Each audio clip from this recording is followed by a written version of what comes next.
This live stream is made possible by headphones.com, the home of the 365-day return policy. Headphones.com has some of the best service and selection in the personal audio industry. Visit headphones.com today for all your personal audio needs.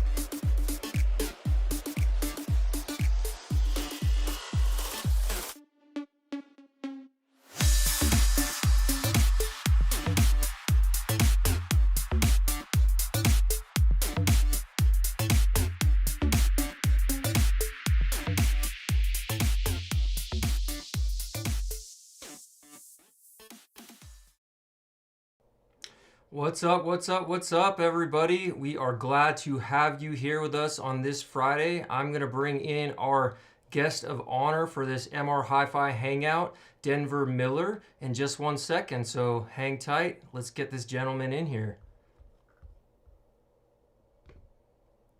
There he is. What's up, buddy? Hey, How are you? What's going on, fellow? Oh, I'm great. Good great. to see you, man.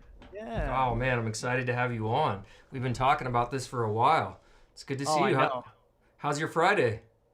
Oh, man, it's great. It's great. Definitely, preparing for this, but also just, working on a bunch of artwork and different projects. And yeah, so I'm super excited to, be on here talking with you and share about some of the things. Mustache is looking really good as always. Oh yeah, strong for sure. Well, that beard is looking good too, man. I'm working on it. Condition or what? Yeah, you know it, man. I'm taking care of this. It's the only hair I got, so I got to take care of it. Nice. So for the viewers out there that don't know who you are, because obviously we've known each other for a long time, why don't you just tell us a little bit about yourself and who you are and what are some of your passions in life? And yeah, let's have some fun. Yeah. So I guess I would consider myself a hybrid artist. I do a lot of different things. A lot of it is based in the digital world. So do graphic designing. I do a lot of brand development, but I do photography, some videography, which I know you've taught me a lot about those things. But then a big passion of mine for since I've been, I think, almost 13 is DJing and music. So I got into music at a very young age. And so those things have really carried through my entire life, music, design, art. Those passions have just grown and grown over the years for me.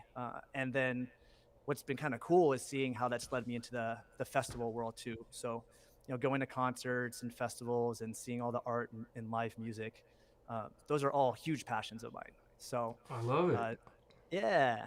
I love it. You got some peeps in the chat that we got to say what up to. EJ's talking about that piece in the back. We're gonna add it to the broadcast. He says, "Is that my MJ piece?" That's the MJ piece. And then Mandy's sending you some love right now too. So, all right. Yeah. So cool, man. Well, thanks everybody out there in the chat. Appreciate you guys all hanging out. Trevor, what's up, dude? Trevor Beck came to say what up. Good to see you. Look at this photo of Trevor, by the way. Look at that, man. That dude is like John Lennon lookalike. What a stud, man. Oh, that's awesome. All right, so let's get into it. Let's talk a little bit more. So, I first met you, gosh, it was like 2007, I think we first met. You were DJing. I was a photographer shooting concerts and nightclubs. And I mean, geez, those were the days. We were pretty wild back then, to be honest. It was pretty fun. God. So that's kind of where it got all started for us. So tell me about those headphones you got on. Those are pretty slick looking. We got a lot of my viewers that are audiophiles or, love technology, speakers, headphones, and definitely music fans. And so they're probably curious as to what you got as far as headphones on right now. Yeah, so I really like these V-Modas. These are the the V-Moda Crossfade M100s. I actually was gifted these for DJing at Groove Cruise. So they gave these headphones to all the That's different cool. performers. Oh man, it was dope. Like these are great. I mean, I really enjoy them because they were really helpful with just having a nice soundstage and clarity when I'm working on music production. But for DJing, they're just crystal clear, great for isolating the music and keeping any sort of like noise bleed from coming in from the nightclub or wherever. And they're great. I really enjoy them a I lot. like the design too. Turn your head a little bit. Let me see the side. Yeah, those are sick. Yeah, those look good. I like it. Yeah, Very yeah, nice. Very nice. Cool. yeah. Thanks. What do you have sporting there? I What am do you? wearing the Rad Zeros from Rawson Audio Designs. These are pretty sweet. These are from headphones.com. Each one is unique, handmade, one of a kind. They're planar magnetic technology. Actually, the cool thing about these too is um, the manufacturer of these that makes these. He actually tuned these a lot around like electronic music and because he actually has an electronic music label. So, Oh, nice. which is pretty cool. His name is Alex Rawson. Really a genius in the space. So yeah, man, they're pretty great. I love them. They're very Well, and good. that's awesome. And so, and I know you're really big into like the open back headphones, which I feel like I've been learning a little bit more about those from you. And I don't have anything like that. Most of my headphones are closed back because I'm trying to isolate the music that I'm mixing. And like, if I wanted to get into an open back pair of headphones, like what would I be looking into for like an entry level? Because I know they get really expensive. Yeah, I mean, it really depends, right? So it depends on if you're going to be using them for mixing and if that's what your use case is, or if you're using them for enjoyment. Um, you know, because if you're probably mixing, you might want something with a little bit more of a neutral sound signature, possibly. Yeah, I would say mostly just for like listening, enjoying music, like kicking back. Okay, Because these get like I get kind of fatigued when I wear these sure. V motos for too long, and so they're difficult to wear for like longer than an hour or two. Yeah, So for sure. Yeah, I would say, there's a ton of different options. And so we can talk more and more about it. But the main things to think about is like, what do you enjoy? Do you enjoy the sub bass frequencies, mid bass frequencies, treble, mid range? What are you going to be your favorite things, that you want to hear and you want to listen to? And then what are you going to be connecting them to? Like, is it going to just be running off of a laptop? Or are you going to be running it to a headphone amplifier and a dedicated digital analog converter? So there's a lot. It's a deep question that can go really deep. But I mean, for got it. $500, let's say, $500 or $1,000, you can get some really nice headphones. You could go even less. I mean, $350 can get you a really nice pair of headphones as well. So, you Okay. know, that we'll chat more and more We'll talk about about it. the I think. offline. Yeah, Yeah, we'll yeah, take yeah. it more offline because we got a lot of art stuff to talk about. But I definitely can't wait to pull you into the hobby more with me because openbacks do provide just such a nice quality of sound. Your sound stage opens up even more generally, and you don't get that level of fatigue because that pressure, you get the freedom. So Yeah, yeah. definitely, I can't wait to introduce you to more and more of them. Nice, nice. Okay, Daryl, cool. what's up, dude? Look at Daryl. Glad you made it, buddy. Good to see you, man. Yeah, they're jumping right on in there. It's Yeah, awesome. look This at is great. Trevor. Trevor says, mustache love to my brother. I love it. Uh-huh. That's Yep. awesome. Yes. Oh, look at it. And That's great. Justin's here. He wants to know what product do you use for your absurdly classy stash? Oh my gosh. Do you know, I think did I bring some in? No, I Just didn't. tell us. You could just tell But us. oh man, it's kind of a secret. But actually, to be honest, I can't even tell you what the brand is. It's this little puck of it's like pomade that I actually typically use in my hair, and it just works so well in my stash because a lot of times like the wax is just too hard. So yeah, the pomade really works well for just being able to form it and doesn't get all like really hard and sticky because I don't like that wax to be too visible, I when love I'm it. curling it, when I'm curling Yeah, it. it looks good, man. It looks good. Thank you. Okay, so all right, so talk to me. So we talked a little bit about the fact that you've been a DJ for a long time. How many years now have you been a DJ? It's a long time, right? Oh my gosh. Well, I mean, okay, so technically I got my first set of turntables when I was 13. So that was, I mean, God, that was over 20 years ago. So, but then actually getting into the nightclub scene, I mean, that's closer to, 15 years. So a long So time, long long time. time. Yeah, long time. And I It's mean, I definitely been my know, first love for long time.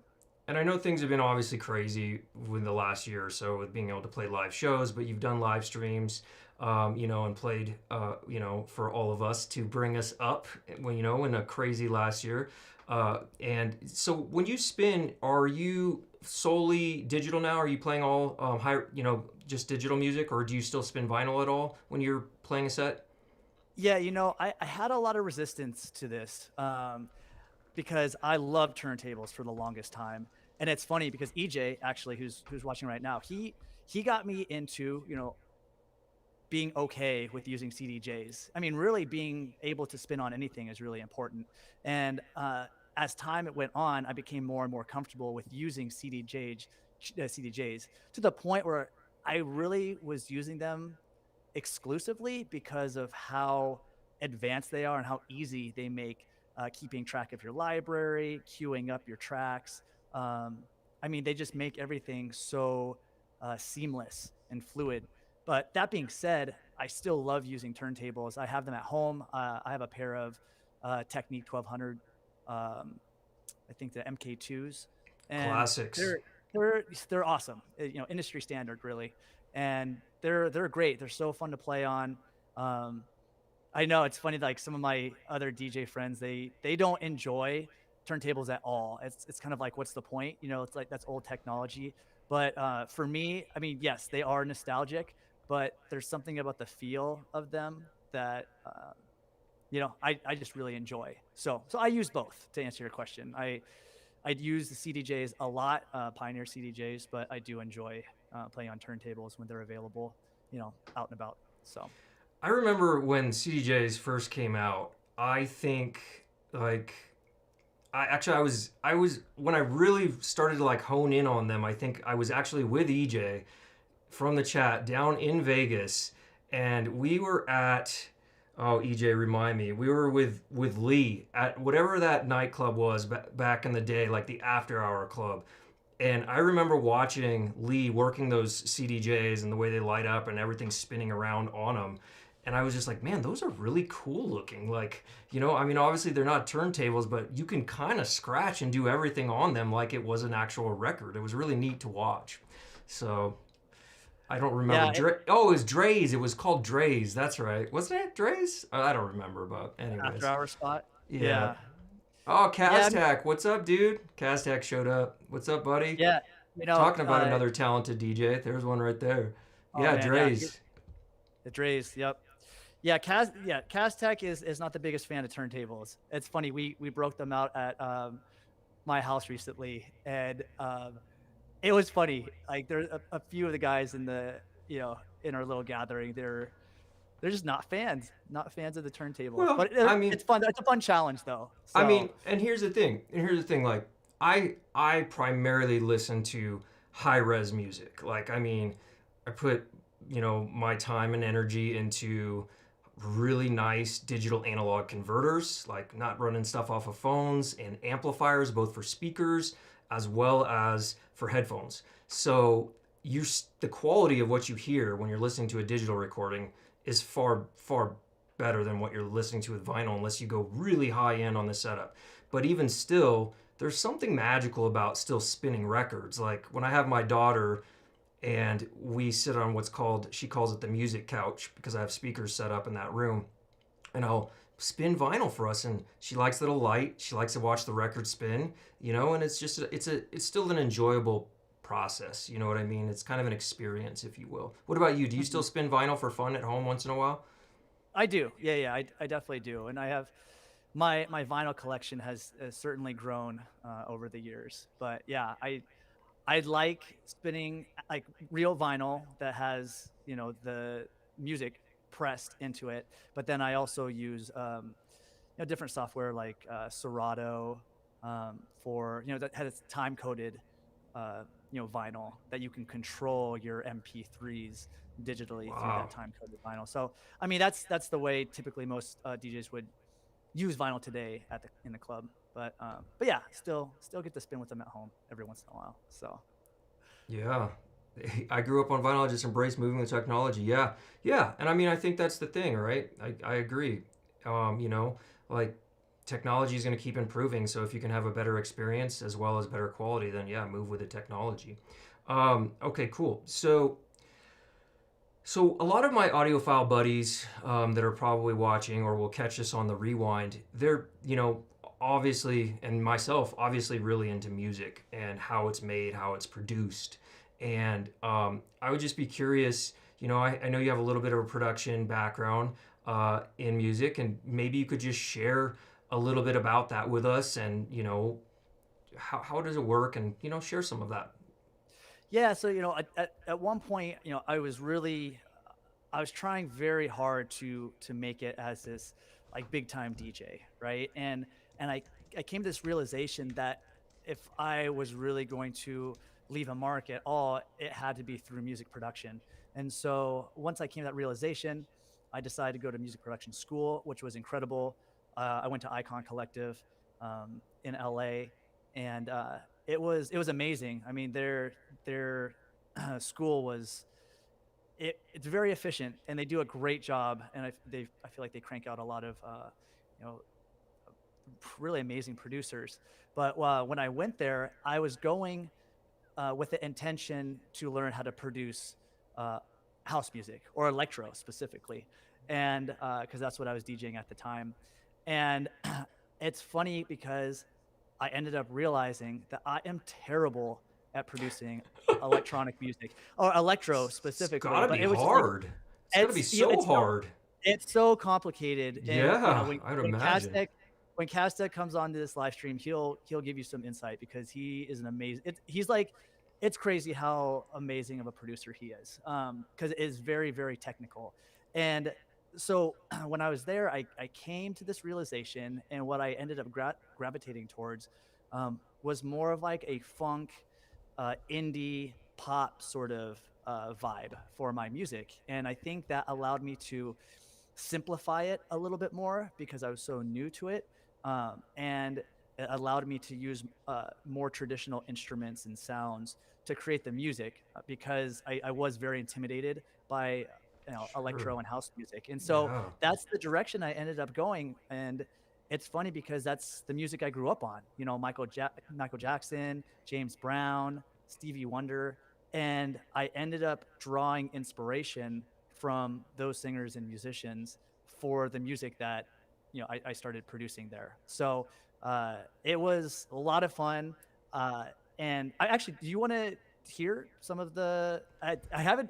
I don't typically share this music because I'm not actively producing right now, and I haven't released any of it. But I'd be down to like share some of it if you want to take a listen. I mean, I know I want to hear it. What do you guys out in the chat? Do you guys want to hear it? Leave us a comment. Let's see. Hey, what's up, Cody? Oh, everybody's chiming in to say hi. What's up, Bill and Kim? I think my daughter Chelsea says hi, and I think I saw her comment. And Indigo, I love you, sweetie. That's my daughter. She's out there. And yeah, Yeah. let's hear this track. Let's hear it. Which one do you want me to queue up first? Okay. So Tell us actually about here. it too. Tell us a little bit about Yeah. it. So we can let's go ahead and we can play this track. It's called Tijuana Disco. It's really more of a concept track that I was working on with a friend of mine, Pete Barnado. He is an incredible singer and musician from Moondog Matinee, and yeah, this is it's funky, and soulful. Has some horns in it. I'm a sucker for horns. I love having trumpets and saxophones in my music. So yeah, let's go ahead and we can give a sample of that.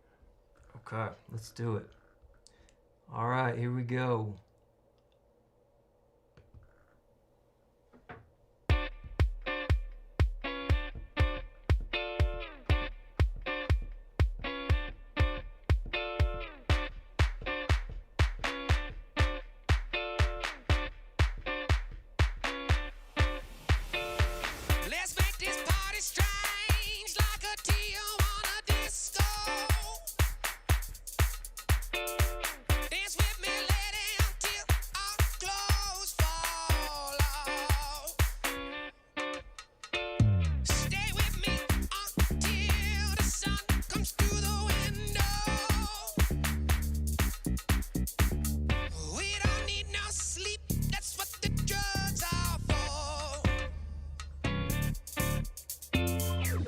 a sip, take a hit, let it all hang out. Just a tip, free to dip, that's what it's all about. Get a grip, take the trip, turn this mother out. We don't care who you is, we're all the same right now.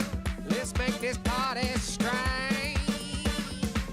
Let's make this party strange. Let's make this party strange. It's the Tijuana disco.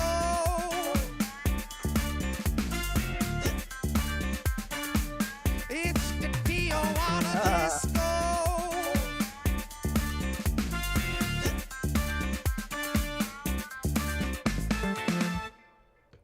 That was awesome. I love it. Thanks, man. Yeah, I'm hoping we're able to finish it at some point. So I'm gonna have to give Pete a call. Yeah, See if we I can make that mean, happen. it's great, man. I loved it. That was great. Pete's got just one of those voices too, man, that just like pulls you in, and then all of your production and all of the instruments kind of built underneath the track, and it was, I mean, sounded really good, especially on these headphones. I was pretty pumped. Nice. Yeah, I mean, it's a lot of fun. Definitely have intentions to be recording live horns for that track. But I mean, Pete has such a distinct voice, and he's incredible, and he's an amazing performer too. So it's always fun to see him live. So when you're producing that, obviously, like, you know, you guys don't go spend a gazillion dollars going into a production studio first. Like, you're putting together the track with the artist. Tell us a little bit about that process for those of you, or those of the viewers out there that might be curious about that. I mean, so for my little bit of music production experience, my process is to actually write out a lot of those riffs in a piano like format. So I'm not necessarily using horns right away, like trumpets or trombones or anything like that. I'm just trying to get an idea of the line that I want to lay down, and trying to get an idea of how it's going to fit into the track. And then once I'm happy with what I'm hearing, I'll go and apply some sort of horn plugin using like Contact or one of the other numerous plugins that you can use. It's sample based plugin essentially. So I'll lay that over it, and once I'm relatively happy with the way that's sounding, what I've done in the past was I've reached out to a saxophone player, for instance, and shared what I had written, and then they'll take that and they might add a little bit of their own like ad libs or whatnot. But it's a great way to just direct the musician and share your vision. And then in the case of one of my other tracks, Pink Cadillac, I mean, Justin Ward, he did an incredible job because he took what I wrote and he just added that much more to it. And so it's really fun to be able to collaborate with some of these musicians because they take your vision and then they add more flavor to it. And it's just a really interesting process, and it's really cool to see what you can cook up. So you can play that one too if you want. We'll definitely play it, but you're not using GarageBand. Bill in chat says pros aren't using GarageBand. I don't know. That's a good one, Bill. I like that one. Yeah, then, maybe that was a challenge, so. And then I got to say what up to Kareem. Thanks, man, for joining. Good to see you. And Cody, Silver Sage Eco. Johnson, you were listening on your Empyreans. Oh, man, I bet that track sounded sick on the Empyrean. That's like a $3,000 headphone from Meze. Incredible sounding headphone. Oh, wow. You got a lot of love, too, from all the chat. Just really love that track. So, hey, if you guys want to hear another one, why don't you smash that like button for this video? We got 11 likes right now, but we got almost 30 people in the chat. So let's get a few more likes, and maybe DJ, you want me to cue up that other track? So tell us about tell us about Pink Cadillac. Yeah, so Pink Cadillac was one of my first fully completed tracks that was very much I would say it was inspired by I guess I was mostly inspired by like Bruno Mars and James Brown, but yeah, I would say it was a track that I had put the most effort into just really dialing in the bass line, getting the horns in there. I worked with a writer, a songwriter and singer. His name is Elias, and he pretty much brought the Pink Cadillac concept to the table. And so it was really fun to work with him and kind of bounce ideas off of each other for how we wanted this track to flow.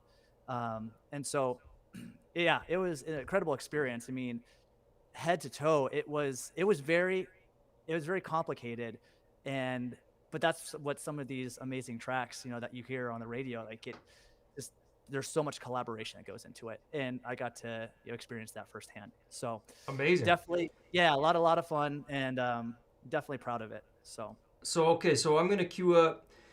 We're gonna listen to probably not the whole track, right? Because it's a no, little longer. it's a So long we'll track. listen to like maybe the first 60 seconds and then maybe the last bit of it too, because there's a point that you like in the last part of the song, I think, as well. Yeah, the saxophone solo is just incredible. It's a great performance, and so Okay, it'll be fun cool. to be able to share that. Yeah. So let's cue it up. Are you guys ready out there in the chat? I know we got a little YouTube delay always, but I'm gonna queue up Pink Cadillac right now. Here we go.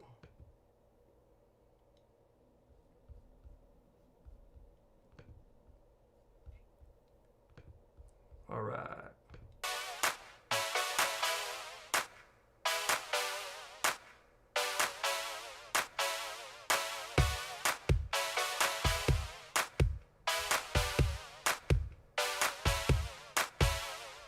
Pink caddy top on, candy painted hood, Italian leather from the finest designers. Ooh, we rolling deep while we rolling spinners. Can I roll in a wick just she says it's only right that you do.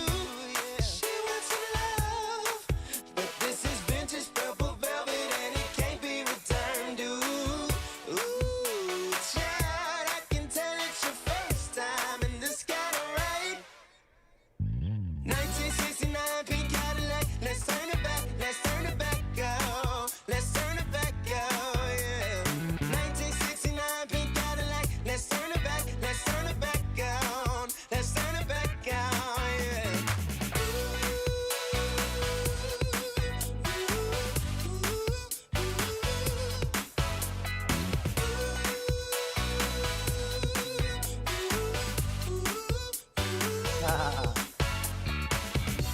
Got you to my That's dope, man. That's super soulful. I love that. It's got Thank like a you. funky vibe too, with an Oh epic yeah, the beat. bass line. Yeah, the bass line. Yeah, Was so much fun to dial in. So that is sick. Oh, what did you guys think of that out there in the world wide web of YouTube? So funky. Yeah, Justin loves it. Justin's got it. The funk. I love the funk. Angel, what's up, dude? That's good to see you, man. He says you can't grow a beard without a stash. That's right, man. This stash is true. getting big. Oh man, good to see a lot of the old family up on the chat, man. This is great. Yeah, definitely very funky, Kareem. Absolutely. Okay, so we want to play the last part of it too, right? Where the horns come in and it really starts to show off. Prep us a little bit. What are we listening for this last part? Yeah, so essentially this is Justin Ward's his sax solo. So I just wanted, a really strong ending, but it's very musical. And so the saxophone was a clear choice for this very like soulful and funky track. And so I got to, work with him on that. I wrote out I wrote out a fair amount of it, and then he was just able to add all the icing on there, and the ad libs, and add a lot of character to this segment. So It's so cool yeah. when you can collaborate with talented people, man. It just makes everything so much more enjoyable. Yeah, it's incredible when, and this is something that I'm finding just even in my artwork in general, like being able to collaborate with other artists and talented individuals just elevates the projects and the work that you're creating. So I'm enjoying that more and more rather than trying to feel like I need to do things all by myself. Collaboration is key, is what I'm That's the finding. So, beauty of life, is to be collaborating with talented, wonderful people. All right, so let's play it, because I bet you guys want to hear the second part of it with the sax. Everybody, yeah, Kaztak digs it. You got a lot of love on that one too. All right, let's play it. So let's rock it out. Here we go. Pink Cadillac.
Oh, that was dope. That finish was dope. Oh, I loved it.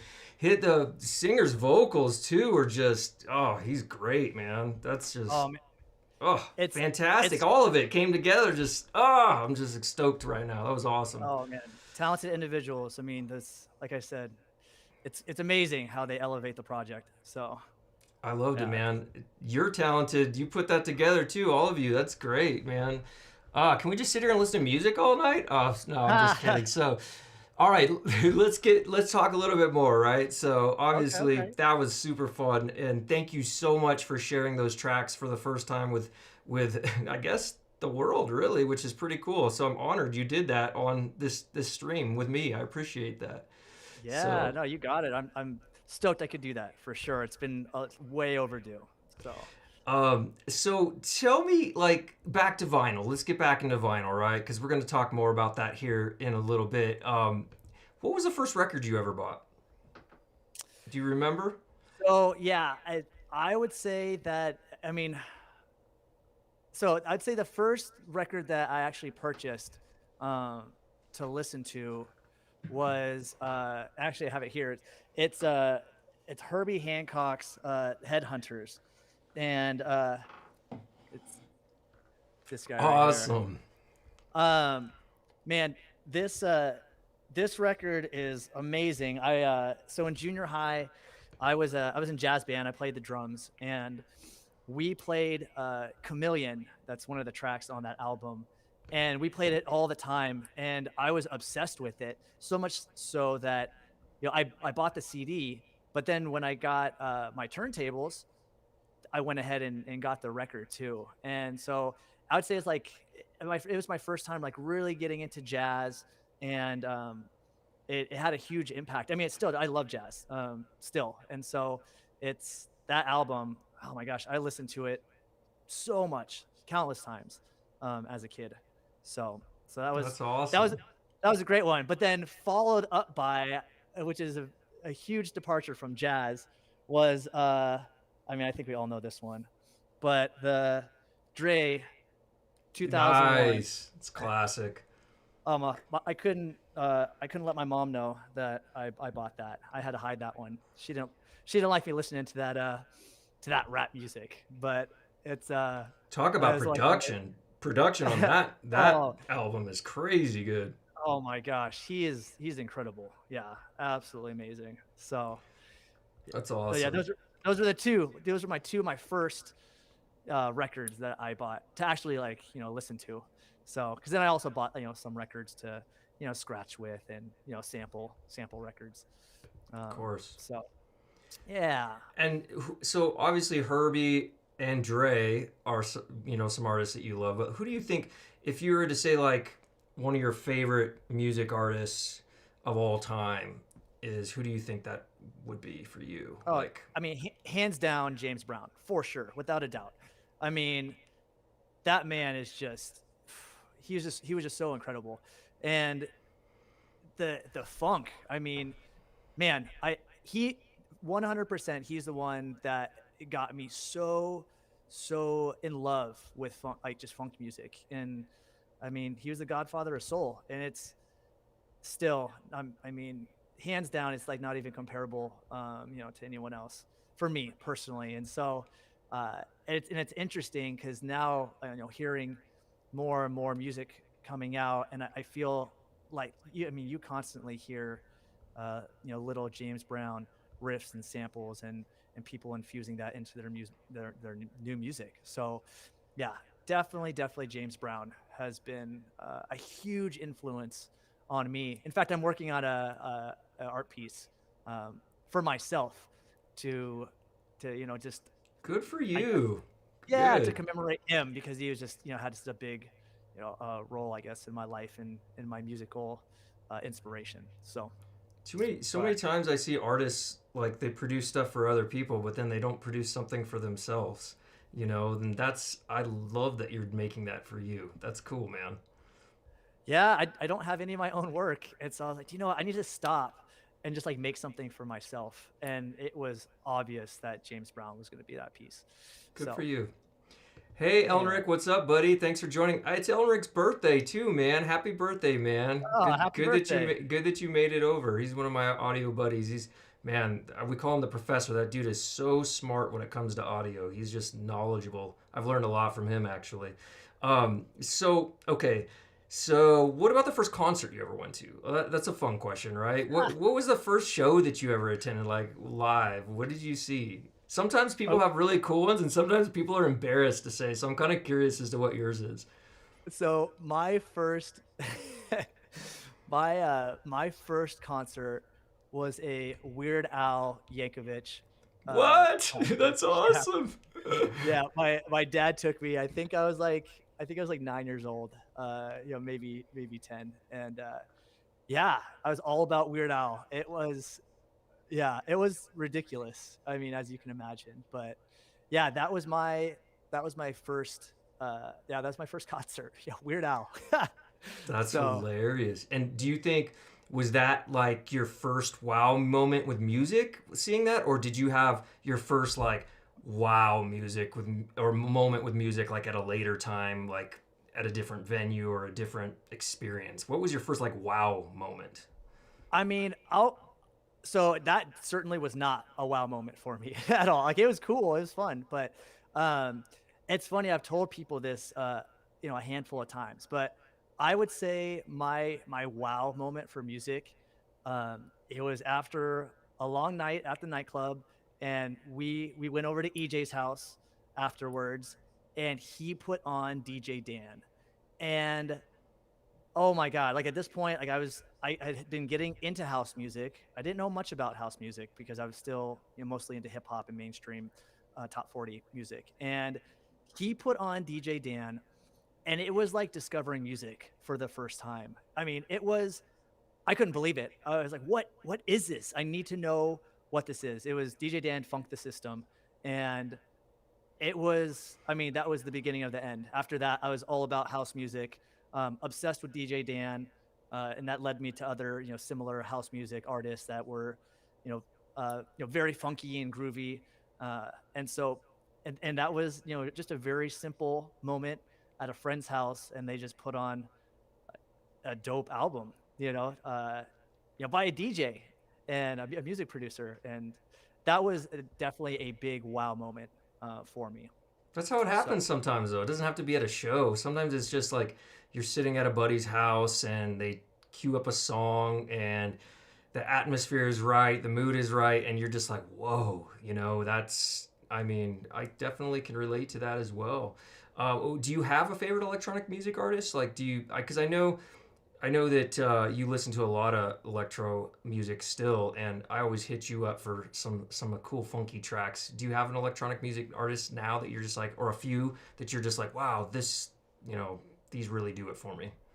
Yeah, I mean, I I continue to have this top three, and they're kind of in these different subgenres of electronic music or house music. But obviously DJ Dan still one of my favorites. Um, Chris Lake is another incredible producer. I've been listening to him for a long time. He's really versatile, and his style has changed over the years, but he kind of goes with the trends, and he's incredible. So, and then Grizz is another artist that I'm a huge fan of. Um, and for those who don't know who Grizz is, he does this. It's like a future funk. So it's bass music, lower tempo. But he plays the saxophone while he's DJing, and he is just Sick. super funky, really bassy.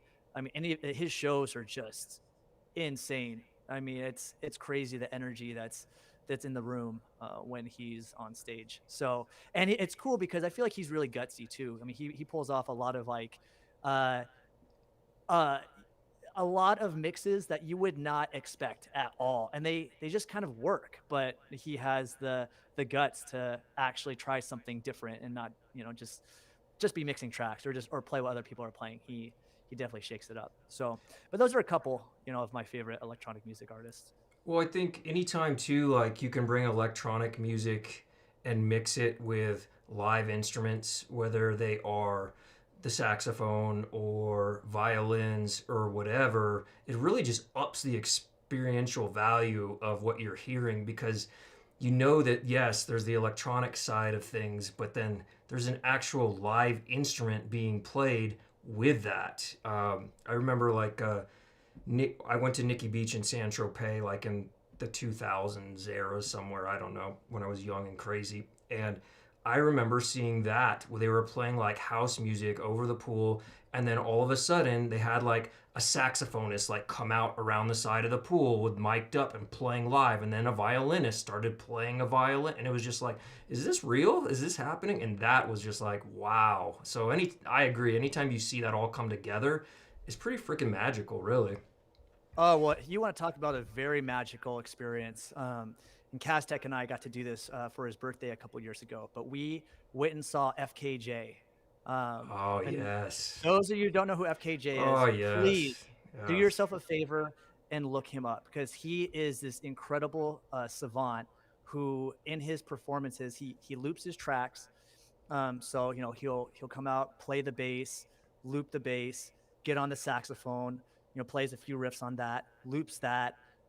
He has like two pianos, multiple guitars. He plays every instrument, and he loops it all to make the most incredible soulful music. It's just a sight to see. It really is incredible. In fact, I learned about FKJ when we went to I forget what festival that you and I were at. Yeah, that's But where that's yeah, yeah. I don't know. where Cody it or was the same. Cody or somebody will drop it in there. Todd or Cody will, because yeah, that was fun. But it was amazing. And I was like, who is this? And people looked at me like, you don't know who FKJ is? But I know now. And I'm telling you guys, for sure, please, like, look him up, because it's beautiful. It's soulful, beautiful, very, very well done. And it's all created by one guy, which is, he's just incredibly talented. So Symbiosis, that's what it was. Symbiosis. Symbiosis, Thanks, that's right. Todd. Thanks, Todd. Yeah, Symbiosis. Yes, FKJ. Yeah, he is a wizard. That's well said. Definitely. We've had some great experiences listening to music over the years. I kind of want on my previous live streams, I kind of mentioned it a little bit because you popped in the chat that day. But I remember a few years back at Burning Man, we were riding on Jono's art car, the Golden Gate, and we were just enjoying a brisk but wonderful cold evening on the playa. And I just remember we were just like sitting on the car looking at all the art and just fire and people riding their bikes, and we just heard this energy just like rip across the playa, like this boom, boom, boom. And we were just like, oh, what is that? And we're like, we need to go see that and hear that right now. And I think we were like little kids. We jumped off, off the art car, and I think we got on our bikes and we rode as fast as we could to Root Society, and threw our bikes down. Maybe we took the time to lock them together really quick and ran inside Root Society. And it's when they had the domes. Remember that? Like, they were the full domes, and the structures you can climb on top of. Yeah. And so we get inside there, and it's Bass Nectar just whipping his hair around, just ripping, and the strobe lights are firing, and the bass was like nothing I've ever felt. It was like became one with your body. It was insane. Oh, and we were climbing up the structures and towers, and I think we hung on to those structures and those towers for like 2 hours, and we couldn't leave because the set just kept getting better and better and better. Oh man, that was insane. And let me just say, I had no business climbing on any of that stuff at the time, but I felt like I was gonna fall off. I was like dancing way too hard, hanging off of those structures. But it was nuts. I mean, that whole experience was certainly, I'll never forget that. Me for either. Sure. It's one of those ones, right? Those wow moments. We have them. That was a wow moment. That was throughout our lives, and that's why music is so special, because it is something that brings up an emotion inside of you that not many things can do. So that's just magic. So since we're on the topic of Burning Man real briefly, and we're going to start talking about your art here in a moment, because your art is so incredible, and I can't wait to show your art to everybody. It's just amazing. Like Burning Man, right? So, being that we grew up in Nevada and we have Burning Man in our backyard, how has Burning Man influenced you as an artist? Getting to see so many beautiful pieces of artwork out on the playa. And then not only that, the amount of artists that go to Burning Man and just being able to talk and share inspiration and passion. How do you think Burning Man as a whole has maybe influenced you as an artist? I think, for me, Burning Man has just given me confidence that, pretty much anyone can make art. Like if you want to be creative and if you want to create, anyone's capable of doing it, So I feel like there's a lot of times that artists can be very self-conscious, and, they don't want to share their work. And I go out there, and it's endless amounts of artwork out there. And I always feel so encouraged when I'm out there to just create. And so there's something about just being out there that makes me, just realize that I am a creative individual, and I want to be able to express myself, and I want to participate and give to this amazing experience that's out there. And so it's really cool, because I think it's taken me a long time to realize that I am capable of making physical artwork, because so much of my graphic design career is based on just creating digital imagery that just lives on the computer or online or in print. And so making physical artwork was always very daunting, and I just didn't know how to do it. I just didn't know where to start. And so it always seemed like a very just a really big task that I wasn't capable of doing. But anyways, I guess where I'm going with this is it's just made me think bigger and allowed me to be more confident in myself, and being able to talk with the different artists out there. It's just a very encouraging atmosphere. And so, and the scale of which people are able to create their artwork is just, it's breathtaking, and it's inspiring. Like I have some plans to take some large pieces out to the playa that I'm still conceptualizing it and working on the concept, but I will be taking large scale artwork to Burning Man at some point in my life, and I'm very excited to do that. So. I love that. Cody brings up a good point. You've played some pretty amazing sets at Burning Man too. So not only do you get to, just get so much love in the form of getting to see art as a fellow artist, but you're also a music lover, and you get to play music out there. In fact, I think we got some pictures. I think we might have some pictures here, because tell us about, before we get into your artwork real quick, because I want to show some of these pictures off of Well Groomed, your kind of, your other your other personality when you DJ. You know, sometimes you DJ just like we see you now, but talk to us a little bit about Well Groomed too. Because I think we got a little video we can play, right? Too, of you cracking off a few parties. Actually, maybe even a party that you and I put together at one point. Yeah, yeah. I mean, if you want to, you can play the video if you like while I'm talking about it. Okay, I'll do that. But Let me cue it yeah, up. so Well Groomed was an idea that I came up with because I just really got into mustaches. I really love my mustache, and I, and, you know, it wasn't always like that guy. And so, so as that continued, uh, I came up with this idea. I was like, do you know what sounds like a good idea? To like have my whole head be a mustache. And not only that, but I like want to be in a suit because like I'm a well-groomed mustache, right? Like I'm gonna be, you know, fancy, well put together. I'm taking like this look very seriously. And so I had this like large mustache head made, and I got a bunch of different suits, and this is how I would play my gigs. I'd put this mustache head on, which was extremely hot. I'm like sweating profusely under there because not only, you know, am I bouncing around and jumping and like enjoying the set, but the whole nightclub or the venue is like crazy hot.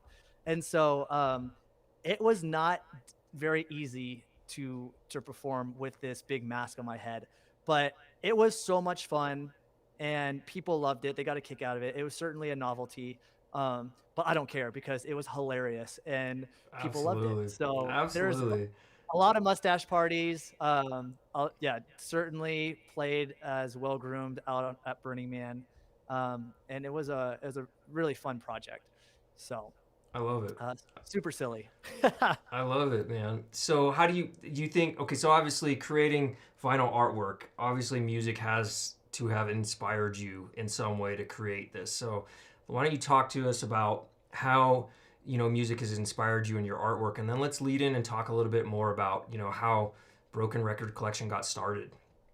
Yeah, so I mean, I would say, man, music it's had an impact on literally every area of my life. I mean, nearly every relationship I have is because of music in some way or another.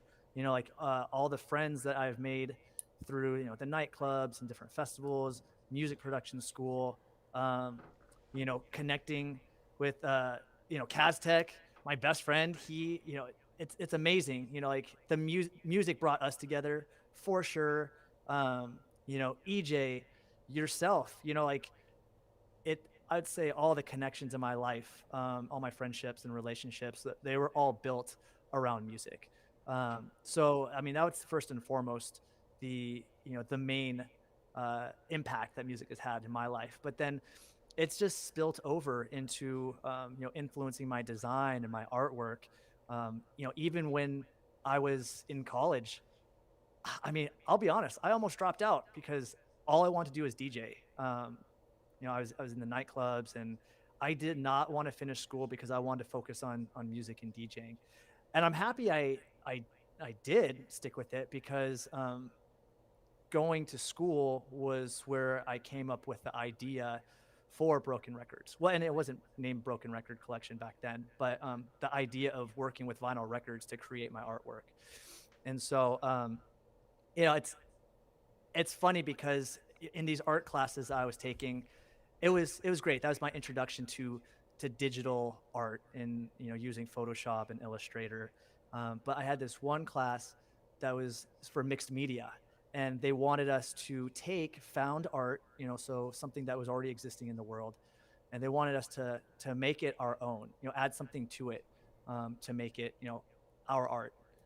And so, you know, being kind of like not sure what I want to do and not really even wanting to do the assignment, I was trying to figure out like what it was I want to do, and I didn't even want to do the assignment. All I wanted to do was DJ. And I was like, do you know what? I know what I'll do.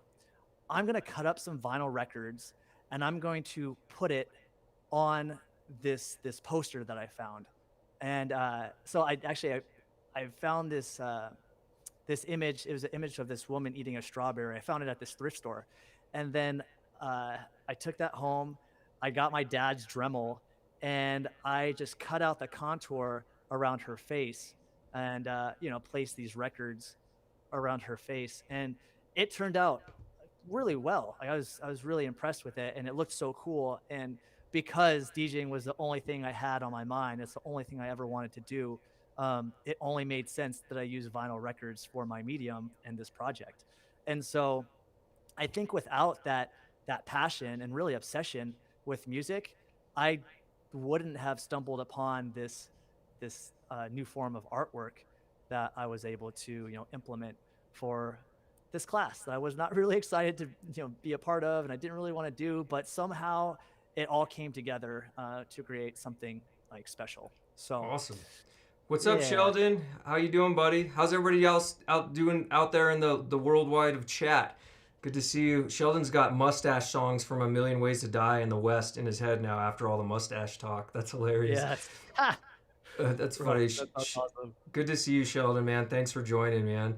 I want to, real quickly, before we get into, we're going to start talking about the process of how you create your art, and we have some video to kind of show that off. I want to give a quick shout out to headphones.com for helping make this stream possible, and we're just going to play this for them really quickly right now, and then we will get back and we will talk about how you create your art. This live stream is made possible by headphones.com, the home of the 365-day return policy. Headphones.com has some of the best service and selection in the personal audio industry. Visit headphones.com today for all your personal audio needs. Awesome. And that's funny. Hey, what's up, Taryn? And actually, speaking of headphones.com, that's one of the owners right there. Taryn is just an amazing dude. So anybody looking for Nice. personal audio stuff, hit up headphones.com and Taryn. They're a great support for this channel, and they're just a great online shopping experience. One of the best I've ever Well, had. And I'm gonna have to jump on there for that new pair of open backs. So, Yep, exactly. yeah, So take a look.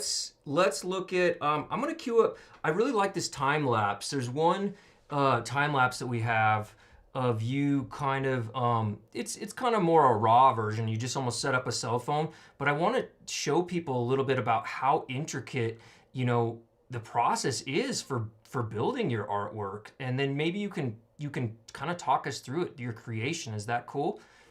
Yeah, for sure. Yeah, maybe you show that like behind the scenes one, and then That's what I'm thinking. Yeah. Let me yeah. pull that up. Let me pull that up for you. Yeah, so what Marcello is about to pull up is like I was setting up a nice time lapse, on an automated slider to get a more professional look at the artwork I was putting together. But then I thought it'd be kind of fun to have my iPhone up in the corner of the room to show pretty much the disaster of a mess that I was working, trying to put this large piece together in my little office, and I was able to get it to work. But I mean, it's interesting to see everything, from this viewpoint. So essentially, I mean, this is what you're seeing this is me putting the pieces together after I've cut all of them, and whenever I have one of these art pieces, especially the larger ones, it's like putting a big jigsaw puzzle together. And if one little piece is placed incorrectly, I end up having to adjust all of the pieces. So it's a very intricate and sometimes tedious process. At one point, I actually messed this piece up when I was putting it together, and I had to start it all over. And Oh no. it was, Oh. oh my gosh. I mean, that actually happened too with the David Bowie piece that I have up in the Win in EJ store at Feature. I mean, that piece ended up taking me 80 hours to put together. But actually setting the pieces, I mean, at one point I was lost because there were so many pieces in that artwork. I didn't know where to place like some of the vinyl cuts. And so I was like, oh my gosh, I'm confused. I got lost in it, and I had to start all over and then create a system that allowed me to be able to keep track of where each piece goes. So it's definitely a very intricate process, but it's kind of fun. It's very meditative if I'm not feeling rushed, which a lot of times I'm able to give myself a little bit of a padding for my due date. But Can I Definitely. can I show off that David Bowie piece that we're talking about real quick? Oh yeah, yeah, most definitely. Let's take a peek at that real fast. And you said this is at where? It's in feature and the if people want to see it in real life. Yeah, so this piece is inside feature at the Wynn Hotel Casino. So, and it's they have a kind of like a little mall area, like a strip of stores. They're like high end, really nice stores, and EJ and featured they were, you know, it's incredible, but they got placement in there. They were able to build out this store, and they needed artwork up there, and so I was really flattered that they had me create this for the store. So and it's up there still, and then I do have a plan to be swapping it out here sometime this year.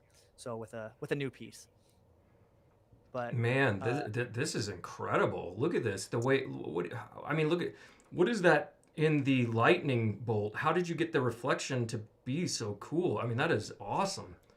yeah, so that was with this piece I got to experiment with color coordinating all the labels. So all the labels were red. They weren't necessarily Bowie albums, but they were all red albums. And then the lightning bolt on his face, I covered those with foil.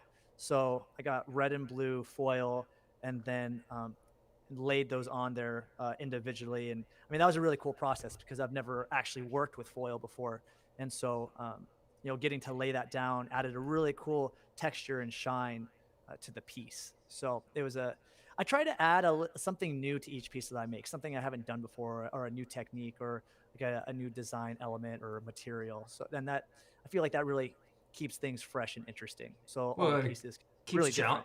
challenging yourself too, right? To just continue to grow as an artist, probably as well. That's cool. Oh yeah, most definitely. Christopher, what's up, dude? Thanks for joining, man. I'm glad you stopped by. William had a good question. Do you create smaller pieces of artwork? And I think yeah, you do. And we're going to kind of show that here in a few. So hang in there because we're going to actually talk to you guys a little bit about how, if you want to get either a custom piece, well, everything you do is custom, really. They're all one of a kind, hand built. But, Totally. there's smaller pieces and then there's larger pieces like we've seen, that whether it's the Marley or, some of your other larger pieces. But there is smaller pieces like your peace sign and your lightning bolt, and we'll look at those in a second.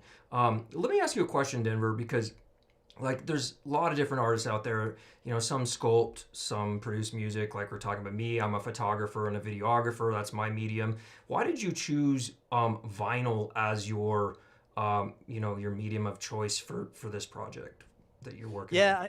Yeah, yeah. I mean, really, vinyl was there was no other option. It was the most obvious choice. And like I said, when I didn't want to do that project and all I wanted to do is DJ, I was like, oh, let me cut up these vinyl records because it represents what I'm most passionate about.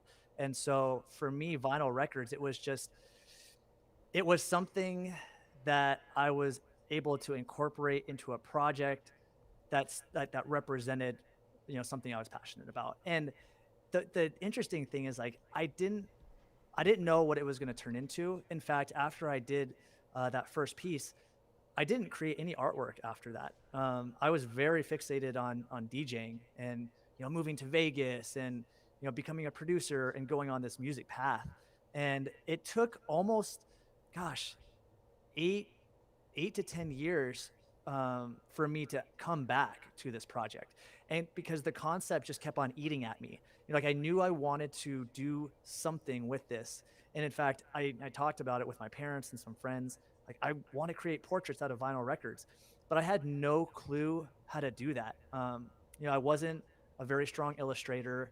I didn't really know how to cut the records into the shapes I wanted. I mean, the I wish I had the my original piece to show you, but it was very very simple, and I mean it wasn't very well done either. So I just made it work. But for the type of work that I'm doing now and the quality of work, it's taken me a long time to develop my illustrating skills, learning how to use Illustrator, learning how to craft and use scroll saws. At one point was a tool that I learned how to use, and then I learned how to use a router, and I've learned how to use water jets. I use all sorts of tools to create my artwork, depending on the type of cut that I'm wanting to make and how large the piece is. And so it's taken a long time to develop the skills that I've needed to create the artwork. And I think that's why it's taken me so long to actually start putting out this work, because I wanted it to be perfect. And I didn't realize how many skill sets I would have to acquire to be able to produce the work that I'm doing now. So vinyl, though, for me, it just represents my past and past, present, future of like my passion for music. And it's always going to be like that. You know, music is always number one for me. Even though I'm making artwork now, music is always my number one passion. So I love that. I think that just comes out in the work that I create, and it comes out in the the subject that I produce. You know, Michael Jackson over here, Bowie, who else? Bob Marley. These are all idols. Like, these are like the greats that I've really looked up to, and the music has had an impact in my life. And so I have a list of artists that I'm creating artwork of, and these are the first pieces that I've been making, because they're the ones that just have had such an influence on me, and it's music that I'm really, really passionate about. So I love that. So are you working on any current commissions right now, or anything exciting besides my Jerry Garcia piece you're gonna make for me? Wink, wink, wink, yeah, wink. yeah, wink. yeah. We're definitely gonna need to talk about that for sure after this. So I'm working on that James Brown piece. I have two concepts I'm fleshing out to replace the Bowie piece that feature. One is a Jimi Hendrix, and the other is a John Lennon. And so those I'm kind of working on. But a current piece I'm working on. I just realized this record is over here. Let me get it really quick. This is an interesting challenge. So I am working on the inspiration is from this Tribe Called Quest album art. And so essentially the client wants me to, in a way, recreate the album artwork, but I'm going to make it a little different. But the tricky part with this is, like, I'm embedding colored vinyl in between the black vinyl. So most of my artwork is just black and white, white being the canvas and black being all the vinyl records. Sure. But now I'm going to start working with more colored records too, so I could add a pop of color in there. And so this one is, you're not going to see any canvas. It's going to be all records, black, red, and green, and it's going to be tricky. It's definitely going to be challenging, embedding vinyl inside some of those spaces. Just very technical, and so it's going to be incredible once it's finished. I can't wait to see it. That sounds awesome. Yeah, it's going to be. I'm really excited for it. I'm very, very excited for it. I love Tribe Called Quest too. Like, that's pretty inspirational for anybody that likes them. And then for you to be able to build that and create that for the person that's commissioning, it's pretty sweet, man. Sheldon, yes, that Tribe cover would be sweet. Yes, yeah, absolutely. I agree. 100%. Oh, you're going to dig this, Sheldon, for sure. I mean, it's being able to recreate album covers is just going to be like a new segment of my artwork. So and the cool part is, actually, it's not going to be all Tribe records. It's going to be an homage to like 90s hip hop in general. So there's going to be, all sorts of hip hop artists on that piece. So it's going to be incredible. There's going to be a lot of, it's a little bit more conceptual. I don't want to say too much, because you've given us a taste. Taryn wants to know if those are the M100 or Crossfade 2s. Those are Crossfade 2s, right? Your headphones? Yeah, it's the M100s. Yeah, the Crossfade. M100s. Okay, sorry. Yep.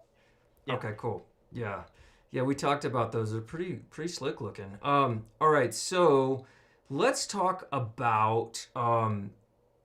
Wait, did we just skip over my Jerry Garcia? No, I'm just kidding. I'm messing with you. No. We'll talk about that after. let's talk about what do I want to show? Like, how do people, if they're interested in, like, hitting you up to make a custom piece, and then maybe obviously these custom pieces are a lot more expensive than some people's budgets, but they want to get something that's still dope, built out of vinyl, that they could put in their house because they love vinyl too. Let's talk about how does a client get a hold of you? How does that process, what does it look like? You know, let's inform the viewers, so if they're interested, we can kind of help them down that path. Yeah, so you know, I have a website, an e-commerce site.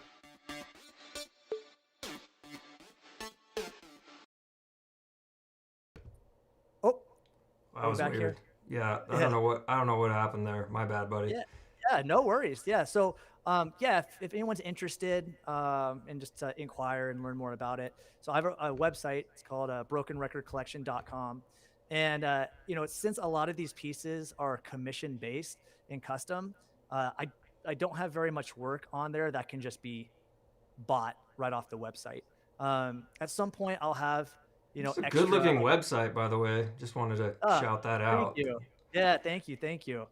Um, yeah, still in progress. So, you know, if you guys have any, you know, critiques or whatnot, or things that I could adjust on there, I'm definitely welcome to that.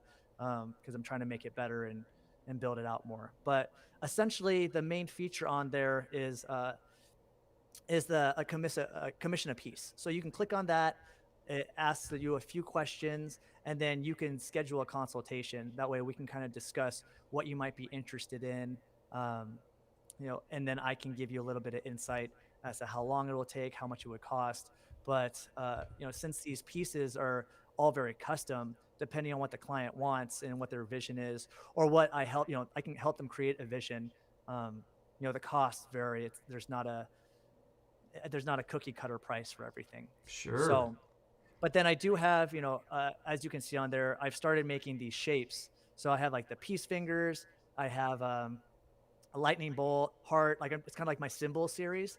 And so those are a little bit more cookie cutter, where I'm able to keep the price consistent for the most part. And you know, we can select what kind of vinyl that you want on there. So I'm doing a peace fingers where it's just it's all Jimi Hendrix records. So that's been really cool to work on. And then the cool thing about this shape series is that they're backlit, so they're outlined with LEDs. You can get that with or without LEDs, but it really adds a lot just to accent a piece. So, and then I'm also getting into, you know, doing opt art, different psychedelic designs and whatnot. So I'm really trying to take this in a few different directions because I'm inspired by a lot of different type of artwork, and since I have a design background, I like making these geometric psychedelic designs as well, and I want to be able to, you know, create art that reflects that. So Looks sick, um, man. yeah, Yeah, thank the you. website looks great. Yeah, and I think, yeah, if you didn't want a custom piece, you have an option to get some pretty cool shapes, and especially with the LEDs, that's slick, man. I like that. That could create a really cool vibe for a dope listening room, headphone listening room, speaker room. I mean, that's, you know, right behind your vinyl turntable, you know, that's, or your vinyl collection. That's pretty sweet, man. I like it. Good stuff. Yeah, man, there's gonna be something for everybody. So it's Oh, here's a little bit of your upcoming releases too. Look at these. Oof, those are fire, man. Those look yeah, that's good. what I was talking about. So that's the James Brown. Uh, yeah, that's all that. So you can see, you know, the Bob Marley one I did. So I really need to update that. But that Jimi Hendrix illustration is one that I finished. Uh, James Brown is right there. I have a Biggie illustration that I have Oh, finished. Biggie, So that's gonna be sick. Here you are. yeah, Here you are with one of your customers too. That's cool. So that's the Bob Marley in the home. That's sick. We got to look at. So let's look at that real quick. Because you have a higher quality version um, of that Bob Marley that I wanted to check out. yeah, Is that cool if we watch that real quick yeah, and yeah, yeah. show that to the viewers? Let me see here. Let's cue that up.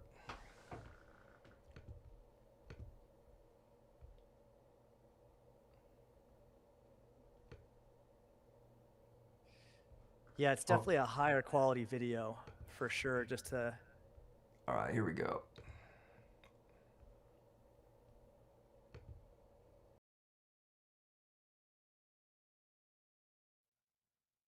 Bit. yeah, yeah, that looks great. Yeah, that's sick. Yeah, So I can see how intricate you're, like you were saying, like if one piece goes in the wrong place, you're having to consistently just readjust everything. I could see Oh that. yeah, It's got to be. and I mean, how much time does the average piece take? I mean, like from start, like the amount of, obviously, to create some value for somebody that's looking at one of these large pieces, the amount of time it takes to both illustrate, probably, right? To conceptualize, and then you've got to get it into the computer, and then you've got to you got to plan it out, you got to cut it, you got to acquire the records. I mean, this is not an easy process. This is very time no, consuming. I mean, there's definitely like there's the artistic side and then there's the designer side, you know, because as you can see, like those records didn't just happen to land in the places that they did, you know, like all the labels are spaced out in a way that I felt like is very you know, very even. It looks nice, the colors are placed so there's not, you know, a bunch of green grouped together or red grouped together, you know, specifically for that piece. And so, you know, there's a lot of thought that goes into it, the way I create the cuts. The interesting part about this project is it's very digital. You know, I take a digital approach to how I initially design and blueprint the cuts, and then once I have that blueprint in hand, then I get, you know, into the physical space. And so it's great because there's, like I said, there's a lot of different skill sets that are involved from, yes, you know, finding the photograph that I want to illustrate, illustrating it, then planning the cuts, designing how the layout is going to be for, you know, each of the the records and where the labels are setting. Then, you know, I actually still build my own canvases. So I build the canvas, um, you know, like putting the piece to, you know, cutting the records, obviously, fitting them together. I mean, there's a lot that goes into it. So yeah, and then even sourcing the vinyl, you know, trying to find what vinyl I want to use, finding the right colors, or just finding, you know, now I'm going into a direction where I'm wanting to use more of the actual artists, like their records in the artwork. And this is something I struggled with for a long time because, you know, when I was making this Michael Jackson piece, I just cringed at the idea of cutting up MJ records. Like Oh, I'm that's just sure. Yeah. like that's unforgivable, right? Like who would do such a thing? And I there was absolutely no way that I could bring myself to do something like that. And so I decided to go with a gold theme instead. But as time has gone on and I've had these conversations where, you know, some people are horrified by the idea of me cutting up Bowie records or Bob Marley records. And then other people think, oh man, how cool is it to have the energy of the musician or the singer infused into the artwork that you're creating. And so, you know, I like the controversy around it, you know, depending on, you know, either way, whatever side you're on, you're going to be talking about how you feel about me using the records that I've used. And so I don't stick to one direction. I kind of go with like however I feel that that piece would really, you know, I choose the records I feel like are going to stand out the best for that art piece. And so it's fun to try to figure it out and to hear the reactions of people, you know, when I actually tell them I, you know, cut up a bunch of Bob Marley and the Wailers records. Oh, that's funny. So let's turn to our chat for a little bit, you know, and let's see if anybody out there has any questions for you in the chat about Denver's artwork or in general. And then we're running over a little bit over an hour right now, and so we'd maybe take a few questions from the chat, and then, you know, and we can cover anything else you want to cover, Denver. But man, this has been awesome. We have covered some cool stuff about your art. I think we've gotten, well, I already know you, but at least the viewers now get to know you a lot better as well, which is cool. For sure. And yeah, Christopher, I see your comment here, Sergeant Pepper.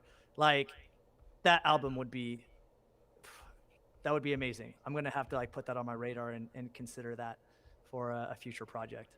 So. Yeah, and Trevor also, aka John Lennon lookalike, he also would, he also likes the John Lennon idea you're working on too. And I think Silver Sage said that they were looking at scoping out what they want custom piece for their house, so that's pretty cool too. So yeah, it's the possibilities are really endless. And that's the cool thing, right? Like there's so many amazing artists and musicians and singers, and I'm just really scratching the surface for, you know, what I can create. In fact, I mean, I do have a very long list of ideas, and I'm just kind of rolling them out one at a time because I don't want to give away too much, too fast. And so I'm letting people really enjoy my work slowly. And I think everyone's really going to see how it develops and what I come out with. Aren't you working year on by year. something else too right now? It's kind of like a sculpture that we could maybe get a first look at too. I think Oh, yeah, yeah, there's yeah. something. It's something new. It's kind of just something you've been working on behind the scenes that's a little different from your vinyl stuff. But I think, has anybody seen this anywhere yet, or is this a first also? I've shared with a few friends. I think EJ and Castech have seen it. But yeah, so essentially I've been getting really into like designer toys and art toys. Some of the one of the bigger names is like Kid Robot. And these are just vinyl figures or resin figures, and it's a way for artists to create these like little mini sculptures. In fact, like I have an example of one, right here.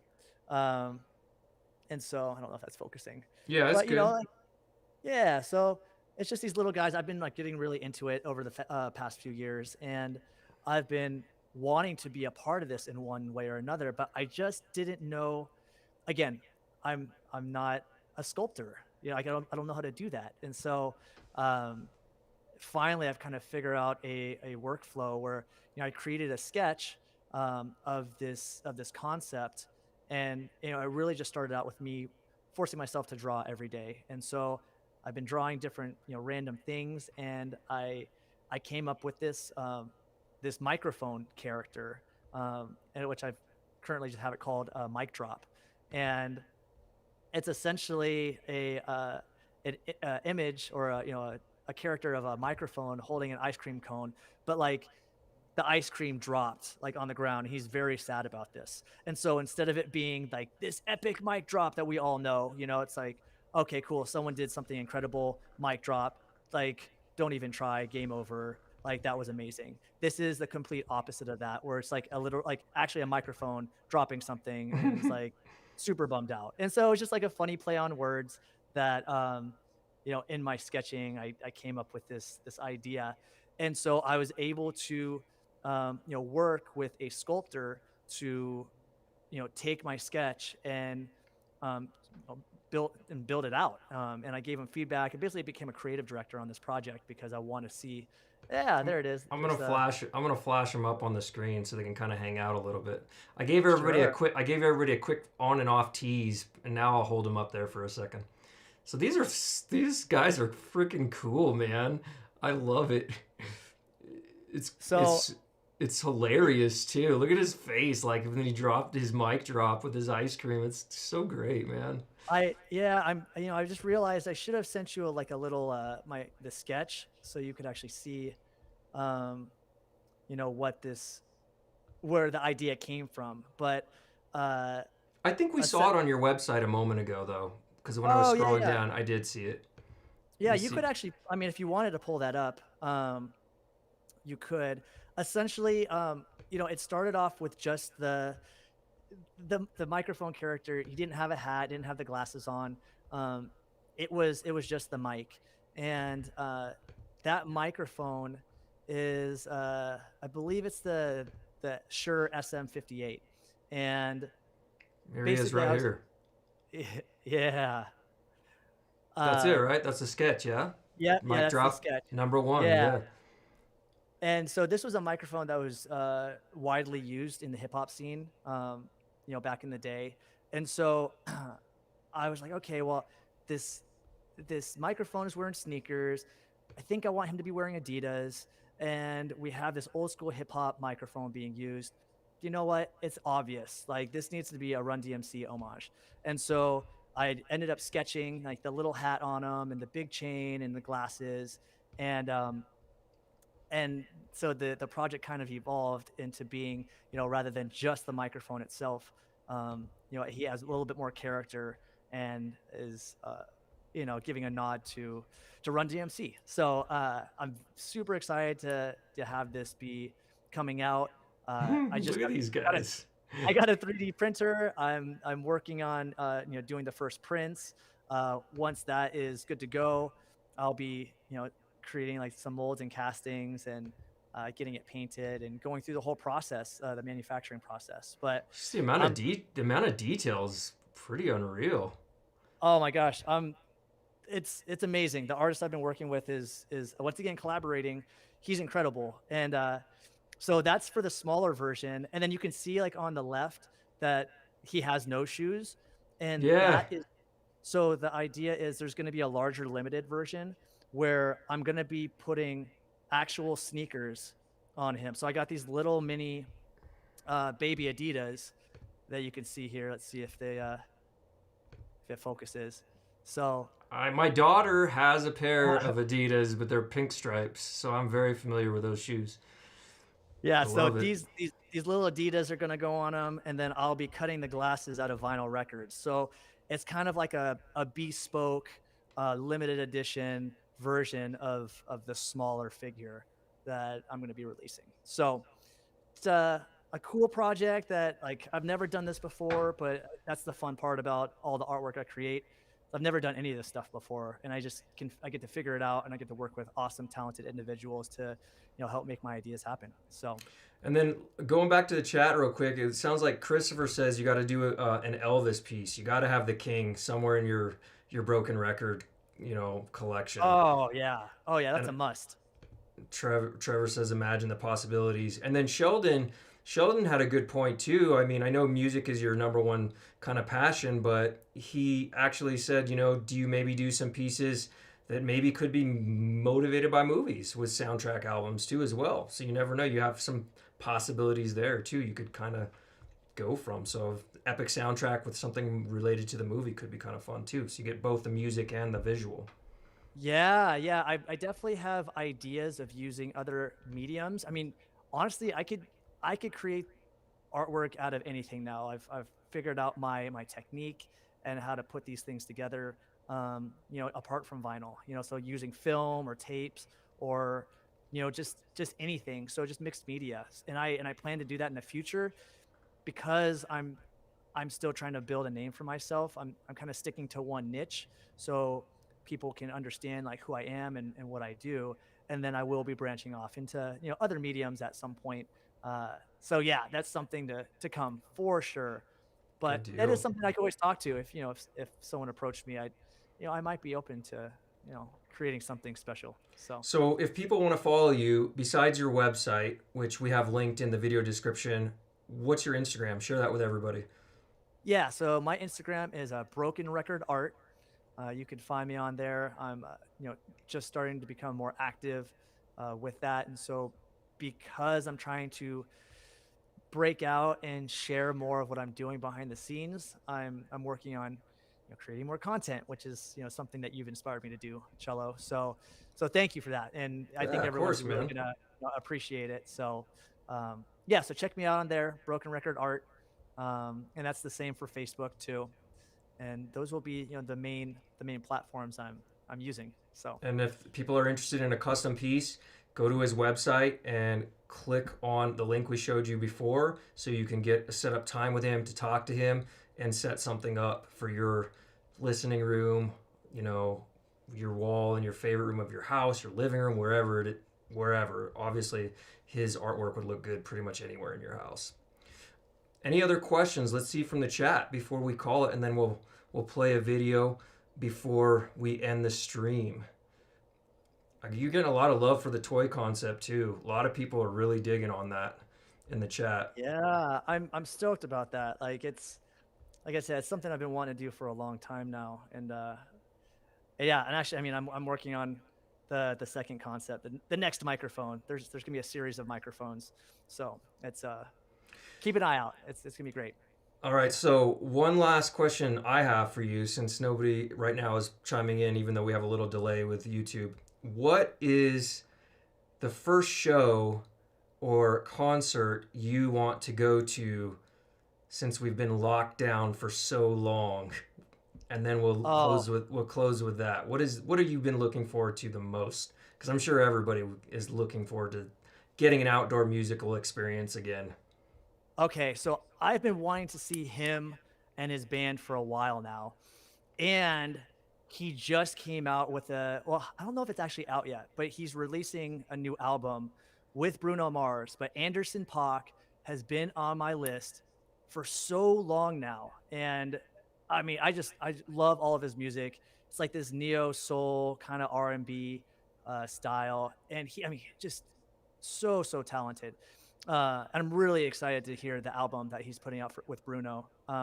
It would be interesting to see if they teamed up to actually put on a show. I think Sonic Silk is the name of, I don't know if that's the name of the album or the name of like a new collaboration. I don't know if anyone in the chat knows about this, but I would absolutely love to see those two perform together. And if not those two, then, Anderson .Paak for sure. So. Yeah, EJ said Silk Sonic, can't wait. Yeah, Silk Sonic, there, boom. It sounds like we all need to make a trip to Vegas once all this gets a little better, and we have to have some fun down there for sure. Vegas trip, Vegas. Let's do it, man. Well, I think we've been going for over an hour and a half now. I think I'm just really grateful for you coming on and sharing your amazing talent and artwork with everybody that is friends of this YouTube channel. And obviously we had a tons of friends that were on that we know in IRL. So, this is pretty amazing. And I would say that, I am just so excited to see where you're going to take this, man, because everything you've ever done and put your stamp on has always been so incredible, DJ. And I feel like this is just like some of your best accomplishment in art I've ever seen from you. And I've known you for a very long time. And I'm so proud of you, bro. And just keep it up, man. And just keep it going. And obviously the amount of love that people have for your art is just going to continue to grow. And I'm so happy that we got to spend some time chatting about it and sharing it with the community. And I can't wait to see your next piece. And I can't wait for my Jerry Garcia custom piece, baby. That is going to be sick. Yeah, man. Well, thank you for having me on here. I'll say the same thing for you, man. Like, I know that COVID was, I mean, it hit everyone in a different way last year, and it still does. And so the pivot that you made in creating this YouTube channel, reviewing these amazing products, leaning into a passion that has now led into, like a new path for you is incredible. And so I'm really excited to see how, like, what this grows into for the future, because it appears that your community, the audiophile community is very supportive of you. And so I'm just so proud of you and stoked that you've come out this really difficult time, like just winning, man. Like, this is awesome. And thank you for having me on here, like your platform to be able to share my artwork. I really appreciate it. Of course, bro. Yeah. And we love you all out there in the chat. I've seen all of you guys saying thank you. We thank you for being with us. Cody, Sheldon, Bill, Trevor, EJ, Christopher, Silver Sage Eco, Justin, all of you guys, Angel, Elnrick, happy birthday again, brother, and everybody else that was on the chat with us earlier. Big thanks to you all. And of course, a huge thanks to headphones.com for helping sponsor and make this live stream possible. And I think we'll close with your awesome little intro video that we did. And everybody else, have a wonderful, beautiful, awesome weekend. Much love. Cheers.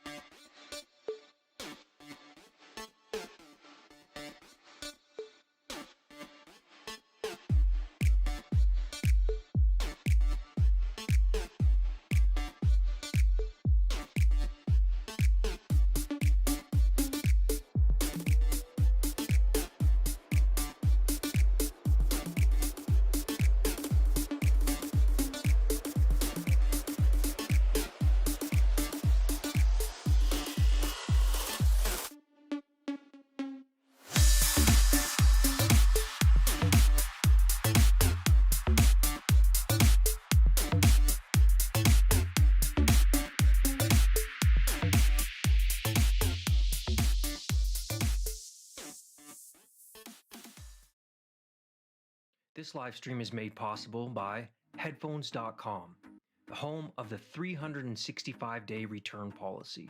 Headphones.com has some of the best service and selection in the personal audio industry. Visit headphones.com today for all your personal audio needs.